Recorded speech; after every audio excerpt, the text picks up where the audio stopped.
In today's video, I'm going to show you exactly how to delete your Wix account step by step.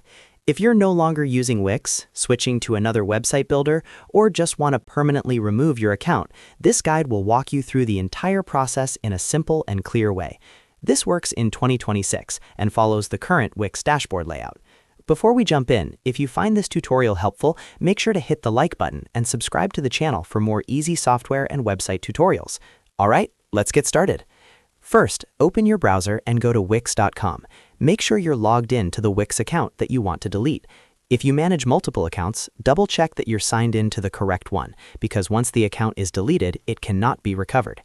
After you're logged in, look at the top right corner of the screen and click on your account profile icon. This will open a drop-down menu with several options related to your Wix account. From that menu, click on Account Settings. This will take you to the main account settings page, where you can manage your personal information, subscriptions, and security options. In some cases, Wix may ask you to create or confirm a password before continuing. This usually happens if you originally signed up using Google or another social login. If prompted, follow the steps to create a password so you can access your account settings fully. Once you're inside the account settings page, scroll all the way down. Take your time here because the option is located near the bottom of the page. As you scroll, look for the option that says Close Your Account. When you see it, click on Close Your Account. Wix will now guide you through a few confirmation steps. They may ask you why you're leaving and remind you that deleting your account will permanently remove your sites, subscriptions, and data. Read through the information carefully to understand what will be deleted.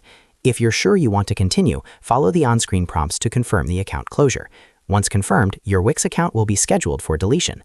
And that's it. You've successfully started the process to delete your Wix account. If this video helped you, don't forget to hit the like button and subscribe to the channel for more step-by-step tutorials just like this. Thanks for watching, and I'll see you in the next video.